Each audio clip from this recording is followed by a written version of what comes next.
এই ভিডিওতে আমরা ইন্টেল 8085 মাইক্রোপ্রসেসরের পিন ডায়াগ্রাম দেখব এবং পিন ডায়াগ্রামগুলো কোনটার কী কাজ সে সম্পর্কে জানব।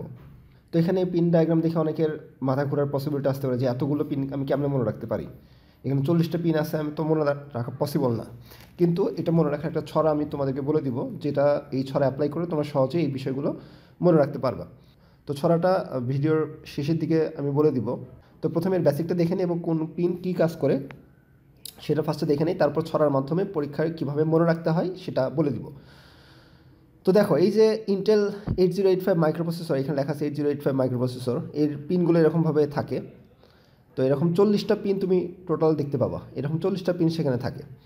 আর এখানে একটু লক্ষ্য করে দেখতে পাবা, এই যে এখানে একটা সাদা অংশ দেখা যাচ্ছে, মানে এরকম একটা খাস কাটা অংশ থাকে এখানে, এরকম খাস কাটা অংশ থাকে। এই খাস কাটা অংশটা হচ্ছে এই যে এই পাশটা, খাস কাটা অংশটা এইভাবে দিয়ে তোমাকে ড্র করলে ভালো হবে। আর খাস কাটা অংশের পাশে এখানে এই পাশটাকে বলা হচ্ছে 1 2 3 এভাবে চলে থাকবে। তো একটু খেয়াল রাখবে, খাস কাটার এখান থেকে যদি খাস কাটা এভাবে রাখো তাহলে এটার বাম পাশ থেকে শুরু হবে তোমার কাউন্টিং 1 2 3 4 5 এভাবে 40 পর্যন্ত। 20-এর পর এখানে আসবে হচ্ছে 21, তারপর এভাবে চলতে থাকবে, এভাবে উপরের দিকে চলতে থাকবে। তো যখন তোমার ল্যাবে কাজ করবে তখন বিষয়গুলো মাথায় রাখবে। এখন পরীক্ষার খাতে তুমি এভাবে অঙ্কন করতে পারো, অথবা এভাবে দিলে তাড়াতাড়ি তুমি অঙ্কন করতে পারবা। সো এভাবে অঙ্কন করতে পারো অথবা এইভাবে অঙ্কন করতে পারো, যেটা তোমাদের ভালো লাগে। তো এইভাবে অঙ্কন করাটা বেশি সহজ। তো এইভাবে অঙ্কন করবা এবং কোনটার কী কাজ আমরা ফার্স্ট অফ অল এটা আগে দেখে নিই। তো এখানে দেখো, এখানে আমাদের এক থেকে শুরু করে এই পাশে আসতে হচ্ছে 20টা পিন, এবং এ পাশে 21 থেকে শুরু করে 40 পর্যন্ত টোটাল 40টা পিন আছে। এক থেকে শুরু করে 20, 20-এর পরে 21, এভাবে 40টা পিন পাওয়া। তো প্রথমে আসে হচ্ছে আমাদের অ্যাড্রেস বাস, A8 থেকে A15, এগুলো হচ্ছে আমাদের অ্যাড্রেস বাস। তো দেখো এখানে এই যে A8 থেকে A8 থেকে আমাদের এই A15 পর্যন্ত টোটাল 8টা পিন এখানে আছে। এখানে 1 2 3 4 5 6 7 8, 8টা পিন। এটা হচ্ছে আমাদের অ্যাড্রেস বাস। আর যেহেতু একটা বাস কথাটি উল্লেখ আছে, তার মানে এটা ডাটাগুলো ক্যারি করতে পারে। মানে আমরা কি জানি, কোনো 8 বিটের ডেটাবাস থাকতে পারে, 16 বিটের ডেটাবাস থাকতে পারে। এই ডেটাবাস বা বাসগুলো কী করে, অ্যাড্রেসকে মানে বিটটাকে এক জায়গা থেকে এক জায়গায় নিয়ে যেতে সহযোগিতা করে। তাহলে এখানে A থেকে A15 টোটাল কয়টা পিন আছে, এখানে 8টা পিন আছে। তাহলে 8টা পিন কী করবে, এই 8টা পিন হচ্ছে আমাদের অ্যাড্রেস বাস। এই পিনগুলো অ্যাড্রেস বিট ক্যারি করে, অর্থাৎ ধরো তোমার কাছে আছে 0 0 1 1, এরকম একটা 4 বিটের কোনো ডেটা আছে, সেটাকে ক্যারি করে এক জায়গা থেকে আরেক জায়গায় নিয়ে যেতে হবে। তাহলে এইটা কী করবে, অ্যাড্রেস বিটগুলোকে এক জায়গা থেকে আরেক জায়গায় ক্যারি করবে। দেন পরবর্তীতে আমাদের এই AD0 থেকে AD7, অর্থাৎ এই AD0 থেকে, এখানে দেখো এই যে AD0 থেকে AD7 পর্যন্ত টোটাল 8টা পিন আছে।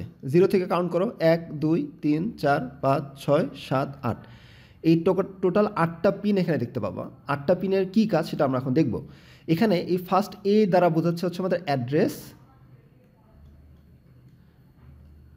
এবং D দ্বারা হচ্ছে আমাদের ডেটা।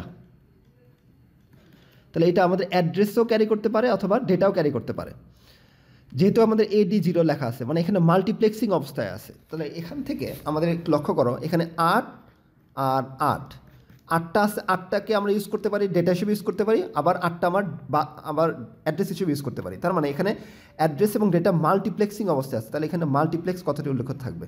এখানে দেখো মাল্টিপ্লেক্স কথাটি উল্লেখ আছে। তার মানে AD0 থেকে AD7 মোটার টোটাল কয়টা পিন আছে, 8টা পিন হচ্ছে আমাদের অ্যাড্রেস বাসের জন্য, আর পরবর্তী 8টা হচ্ছে ডেটা স্থানান্তর করতে পারে। তার মানে যখন যেটা দরকার তখন সেটা আমরা ইউজ করতে পারবো।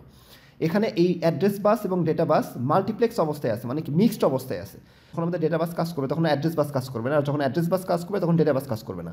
মানে অ্যাড্রেস বাস কী করে, অ্যাড্রেসটা ক্যারি করতে পারে। যেমন ধরো 0 0 0 1, এই একটা আমাদের অ্যাড্রেস, এখানে অ্যাড্রেস আমাদের একটা 4 বিটের অ্যাড্রেস সেখানে জেনারেট করতে পারলো। এই অ্যাড্রেসে একটা ডাটা আছে, ধরো 0 0 1 1 0 0 1 1, এরকম 8 বিটের একটা ডেটা পড়ে আছে। তাহলে এই অ্যাড্রেসে গেলে এই ডাটাটা পাওয়া যাবে। তাহলে এরকম অ্যাড্রেস সে ক্যারি করতে পারে, এরকম এই যে অ্যাড্রেসটা আছে সে অ্যাড্রেসটা সে ক্যারি করতে পারে। তার মানে এখানে যখন অ্যাড্রেস লাগবে অ্যাড্রেস ইউজ করতে পারবো, আবার টোটাল যখন ডাটা দরকার তখন ডাটা ইউজ করতে পারবো। তাহলে একটা 8085 মাইক্রোপ্রসেসরে টোটাল আমরা কয়টা অ্যাড্রেস বাস পেতে পারি, টোটাল 16টা অ্যাড্রেস বাস পেতে পারি। দেখো এখানে হচ্ছে 8টা, আর এখান থেকে 8টা নিতে পারি, 16টা। কিন্তু ডাটাবিট কয়টা, ডাটাবিট হচ্ছে এখানে 8টা। দেখো এখানে শুধুমাত্র D0 থেকে D7 পর্যন্ত 8টা ডাটাবিট আমরা ইউজ করতে পারবো। আচ্ছা, তাহলে এখান থেকে তোমাদের আশা করি এটা ক্লিয়ার হয়েছে। তাহলে অ্যাড্রেস বাস এবং ডেটা বাস তোমাদের ক্লিয়ার। আর এখানে মাল্টিপ্লেক্সিং অবস্থায় আছে, মানে মিক্সড অবস্থায় আছে দুইটা, যখন যেটা দরকার তখন সেটা ইউজ করবো। আর এটা ইউজ করার জন্য একটা পয়েন্ট ইউজ করা, সেটা হচ্ছে ALE, এটা আমরা একটু পরে দেখবো, অ্যাড্রেস ল্যাচ ইনেবল। অর্থাৎ কখন আমাদের ডেটা দরকার আর কখন আমাদের অ্যাড্রেস দরকার, সেটা ডিপেন্ড করবে হচ্ছে এই ALE সিগন্যালের উপর। আচ্ছা, এটা আমরা একটু পরে এই বিষয় নিয়ে বিস্তারিত আলোচনা করবো। নেক্সটে দেখো, নেক্সটে কি বলা আছে। নেক্সট আসে হচ্ছে আমাদের এই অ্যাড্রেস ল্যাচিনেবল বিষয়টা একটু ক্লিয়ার করি। এএলইর ফুল ফর্ম হচ্ছে অ্যাড্রেস ল্যাচিনেবল। তাহলে যখন এটা জিরো অবস্থা থাকে তাহলে সেটা ডাটা স্থানান্তর করবে। দেখো এই এএলই পয়েন্টে যখন জিরো থাকবে তখন সেটা কী করবে, এখান থেকে ডাটার পিনগুলো সে অন করে দিবে, তখন আর অ্যাড্রেস কাজ করবে না। আবার যখন 1 হবে তখন আবার সেটা অ্যাড্রেসে স্থানান্তর হবে, তার মানে তখন আর ডাটা থাকবে না, তখন সে কখন আবার অ্যাড্রেস বিটগুলো সে ক্যারি করতে পারবে। এই হচ্ছে কথাবার্তা। ওকে, তো নেক্সটে চলো, নেক্সটে দেখি আমরা। নেক্সট আসতেছে হচ্ছে আমাদের এই পয়েন্টগুলো। তাহলে আমাদের এই পয়েন্টগুলো ক্লিয়ার, এখান থেকে এই পয়েন্টগুলো টোটালি ক্লিয়ার হলো যে এই পয়েন্টগুলোতে কী করবো এবং কাজ কী। আবার এএলই পয়েন্টও ক্লিয়ার। এখন এই IO/M পয়েন্টটা নিয়ে তোমাদের সাথে আলোচনা করি। IO/M, এই IO/M, IO বলতে বোঝাচ্ছে ইনপুট আউটপুট, আর /M বলতে বোঝাচ্ছে মেমোরি। তাহলে যখন আমাদের ধরো এখানে 1 দিলাম, তাহলে সেটা কী করবে, ইনপুট থেকে কোনো কিছু রিড বা রাইটের জন্য সে ইনস্ট্রাকশন পাবে, বা আমরা বলে দেবো যে আমাদের কোনো কিছু পড়ার দরকার বা কোনো কিছু দেখার দরকার বা কোনো কিছু লেখার দরকার, তাহলে সরাসরি আমরা সেখান থেকে সিগনালটা সে ইনপুট থেকে নিবে। আর যদি আমাদের 0 দিয়ে দিই তাহলে মেমোরি অ্যাক্টিভেশন হবে, অর্থাৎ মেমোরি থেকে কোনো কিছু রিড করতে চাচ্ছি।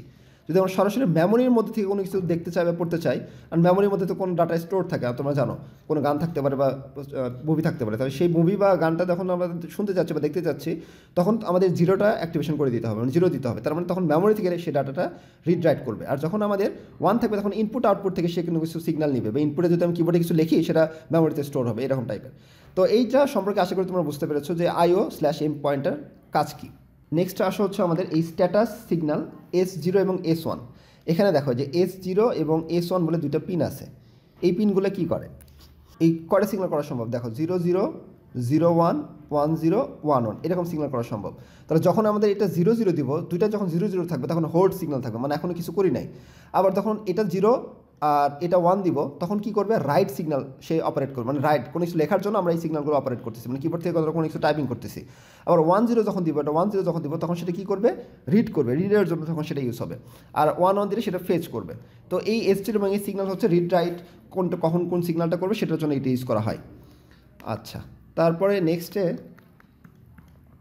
আমাদের আসলে হচ্ছে ইন্টারাপ্ট সিগন্যালগুলো নিয়ে। এখানে দেখো, এখানে এই ট্র্যাপ থেকে শুরু করে ইন্টারাপ্ট আর পর্যন্ত, এই যে এই ট্র্যাপ থেকে শুরু করে এই ট্র্যাপ থেকে অর্থাৎ 6 নম্বর পিন থেকে ইন্টারাপ্ট আর পর্যন্ত আমাদের এই টোটাল 1 2 3 4 5টা পিন আছে, সেটাকে বলা হয় হচ্ছে ইন্টারাপ্ট কন্ট্রোল সিগন্যাল বা ইন্টারাপ্ট পিন বলা হয়। আর ইন্টারাপ্টের অর্থ হচ্ছে সাময়িক বিরতি। এটা বাংলাটা খুবই গুরুত্বপূর্ণ, কারণ জানাচ্ছে বাংলাদেশে তুমি কী করবা। ইন্টারাপ্ট হচ্ছে সাময়িক বিরতি। এখন ইন্টারাপ্ট বোঝার জন্য তোমাদের একটু গল্পের মাধ্যমে এই বিষয়টা বোঝায়। মনে করো সাপোজ তুমি মোবাইলে ইউটিউবে কোনো কিছু ভিডিও দেখতেছো, ইউটিউবে একটা ভিডিও দেখতেছো, হঠাৎ করে তোমার আব্বুর ফোন বা তোমার একটা ইম্পর্টেন্ট একটা ফোন আসলো, তখন দেখা যাচ্ছে ভিডিওটা পজ হয়ে যায়, পজ হয়ে ওই কলটা তোমার সামনে শো করে যে কলটা ধরার জন্য। তখন তুমি কলটা ধরো, কথাটা শেষ করার পরে তারপর আবার তুমি নতুন করে ভিডিওটা অন করো।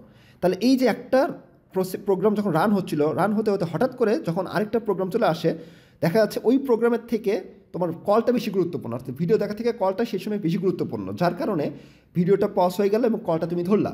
ঠিক এই রকম ইন্টারাপ্ট কন্ট্রোলটা এভাবেই কাজ করে। মানে ধরো মাইক্রোপ্রসেসর একটা প্রোগ্রাম কাজ করতেছে, মাইক্রোপ্রসেসর একটা প্রোগ্রামে সে কাজ করতেছে, মানে কোনো একটা নির্দিষ্ট কাজ সে করতেছে, করতে করতে হঠাৎ করে আর এমন একটা সিগন্যাল চলে আসলো যেটা যে কাজটা সে করতেছিল তার থেকে বেশি গুরুত্বপূর্ণ।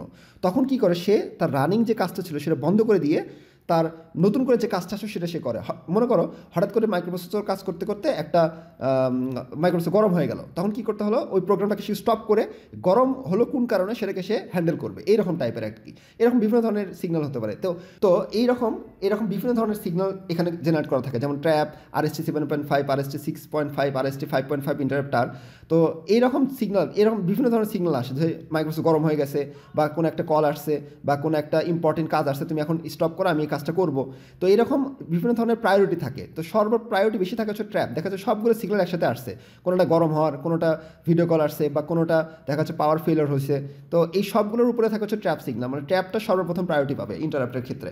পরবর্তীতে আস্তে আস্তে এগুলো চলে আসবে। এখন এই ইন্টারাপ্টটা যখন সে একটা সিগন্যাল পেল যে মাইক্রোপ্রসেসর কাজ করতে করতে বললো যে পাওয়ার ফেলিওর হয়ে গেছে, তখন সেটা দেখাবে কি, এই অ্যাকনোলেজের মাধ্যমে সেটা আমরা এই মাইক্রোপ্রসেসর এখান থেকে বলে দিবে যে হ্যাঁ পাওয়ার ফেলিওর হয়েছে, তখন তোমাকে অ্যাকশন নিতে হবে, তো অ্যাকশন নাও। তো এই ইন্টারাপ্ট এ মানে ইন্টারাপ্ট অ্যাকনলেজমেন্ট কী করে আমাকে বলে দেয় যে এই সমস্যাটা হয়েছে, তোমার এখন অ্যাকশনটা নিতে হবে, মানে অ্যাকনলেজমেন্ট পাঠাচ্ছে যে আমাকে একটা বলে দিচ্ছে যে হ্যাঁ এই সমস্যাটা হচ্ছে, তোমাকে এখন গুরুত্বপূর্ণ কাজটা চলে আসছে, তোমাকে এখন এই কাজটা করতে হবে। সেটা হচ্ছে ইন্টারাপ্ট এ আমাকে সেই রেজাল্টটা মানে আমাকে সংকেত দিয়ে দেবে যে হ্যাঁ এখন এই কাজটা আমাকে করতে হচ্ছে, এই কাজটা আমি করব। এরকম ইন্টারাপ্ট এর কাজ, ইন্টারাপ্ট অ্যাকনলেজমেন্ট বলা হয় এটাকে। পরবর্তীতে আমাদের হোল্ড সিগন্যালটা আসি, যে এখানে লেখা আছে দেখো হোল্ড এবং হোল্ড এ, হোল্ড এবং হোল্ড অ্যাকনলেজমেন্ট, বিষয়টা আমাদের এখন বুঝতে হবে। তো হোল্ড কি করে, হোল্ড মানে হচ্ছে হোল্ড করে রাখে। কি হোল্ড করে রাখে দেখো, এখানে ডিএমএ হচ্ছে ডিরেক্ট মেমোরি অ্যাক্সেস বলে একটা কথা আছে। ডিরেক্ট মেমোরি অ্যাক্সেস মানে সরাসরি মেমোরিতে অ্যাক্সেস নিতে হবে, মেমোরিতে কোনো কিছু করতে হবে। এই ডিএমএ অপারেশনের জন্য এই পিনটি কার্যকর হয়। ডিএমএ অপারেশনটা অ্যাকচুয়ালি কি তোমাকে একটু বোঝায়। মনে করো ধরো তুমি কোনো একটা গান শুনতে চাচ্ছ, তো সেটা কি করে, সেই সিগন্যালটা প্রথমে মাইক্রোপ্রসেসরে যায়, মাইক্রোপ্রসেসর থেকে তোমার মেমোরিতে যায়, তারপর সেই মেমোরি থেকে তুমি ওই গানটা বা মুভিটা দেখো বা শোনো। এখন কি করতেছি যে আমার এই মাইক্রোপ্রসেসরের মাধ্যমে আমি যাব না, আমি সরাসরি কি করব, আমি একটা ইনপুটে কোনো সিগন্যাল দিব, সেই ইনপুটে যে সিগন্যালটা দিব সেটা সরাসরি মেমোরির সাথে কানেকশন হয়ে যাবে। মানে আমাকে মাঝখানে যে মাইক্রোপ্রসেসরটা ছিল সেটা আমার আর প্রয়োজন পড়তেছে না। তার মানে আমি চাচ্ছি যে সরাসরি মাইক্রোপ্রসেসর ছাড়া আমি সরাসরি মেমোরির মধ্যে যাবো, সেই জন্য হচ্ছে ডিরেক্ট মেমোরি অ্যাক্সেস। মানে আমার আর মাইক্রোপ্রসেসরের মাধ্যমে মাইক্রোপ্রসেসর হয়ে আমার ওই মেমোরিতে যাওয়ার দরকার নাই, আমি সরাসরি মেমোরিতে যেতে চাই, সেজন্য এই হোল্ড সিগন্যালটা অ্যাপ্লাই করা হয়। হোল্ড মানে কি, মাইক্রোপ্রসেসরকে হোল্ড করে রাখা, মানে মাইক্রোপ্রসেসর তুমি স্টপ থাকো, আমি এখন চাচ্ছি যে আমি সরাসরি মেমোরিতে যাব, এই জন্য মাইক্রোপ্রসেসরকে স্টপ করে দিয়ে হোল্ড করে দিয়ে আমাদের সরাসরি ডিরেক্ট মেমোরির সাথে কানেকশন করা হয়। এই জন্য যখন 1 থাকে তখন ডিএমএটা কাজ করে। আর হোল্ড অ্যাকনলেজমেন্ট তারা বুঝিয়ে দেয় যে হ্যাঁ আমাদের সরাসরি মেমোরির মধ্যে আমরা চলে যাচ্ছি, মানে সংকেত দিয়ে দিল ঠিক আছে আমরা এখন কাজটা করতেছি, সরাসরি এই মেমোরির সাথে কানেকশন সংযুক্ত করে নিছি। তো এখানে x1 এবং x2 বলে দুটো পয়েন্ট আছে, এখানে এই x1 এবং x2 পয়েন্ট বলে দুটো পয়েন্ট আছে, এটা হচ্ছে ফ্রিকোয়েন্সি জেনারেট করে। এখানে অসিলেটরের মাধ্যমে ফ্রিকোয়েন্সি জেনারেট করে এই মাইক্রোপ্রসেসর দেয়, কারণ মাইক্রোপ্রসেসর একটা ফ্রিকোয়েন্সিতে রান করে। আমরা জানো একটা ইলেকট্রিক ডিভাইস পাওয়ার সাপ্লাই এবং ফ্রিকোয়েন্সি ছাড়া এটা চলবে না। তো ফ্রিকোয়েন্সি লাগবে হচ্ছে আমাদের 3 মেগাহার্জের ফ্রিকোয়েন্সিতে এই মাইক্রোপ্রসেসরটা রান করে, আমাদের 8085টা কাজ করে। এখন যখন এই অসিলেটরের মাধ্যমে এই ফ্রিকোয়েন্সিটা এখানে দেওয়া হয় তখন সেটা থাকে হচ্ছে 6 মেগাহার্জে, পরে সেখান থেকে এটাকে ডিভাইড করে 3তে কনভার্ট করে নেওয়া হয়, 3তে কনভার্ট করে এখানে মাইক্রোপ্রসেসরকে দেওয়া হয়, মাইক্রোপ্রসেসর সেটা নিয়ে কাজ করে, সেটাতে রান করে। এখন পরবর্তীতে এই এসওডি এবং এসআইডি নামে দুটো পিন আছে। এসআইডি মানে হচ্ছে সিরিয়াল ইনপুট ডেটা, মানে ডাটাকে যখন আমরা সিরিয়াল ইনপুট করতে যাচ্ছি, আমরা এটা নিয়ে ইতিমধ্যে তোমরা জানো রেজিস্টার অধ্যায়ে আমরা এটা বিষয়টা আলোচনা করেছি। তো 0 1 0 1 0 1 এরকম ডাটাটা দিয়ে প্রথমে 1 যাবে, তারপর 0 যাবে, তারপর 1 যাবে, তারপর 0 যাবে, তারপর 1, তারপর 0, এরকম সিরিয়ালে যদি ডাটাটা ইনপুট করতে চাই তাহলে সেক্ষেত্রে আমাদের এই পিনটা কার্যকর করতে হবে, এবং এই পিনটা যখন 1 হবে তখন সেটা কার্যকর হবে। আবার যখন এসওডি ডাটা থাকে, এসওডি ডাটা মানে কি সিরিয়াল আউটপুট ডাটা, মানে ডাটাটাকে যদি আমরা সিরিয়ালি আউটপুট পেতে চাই তখন আমাদের এই পিনটা কার্যকর করতে হবে।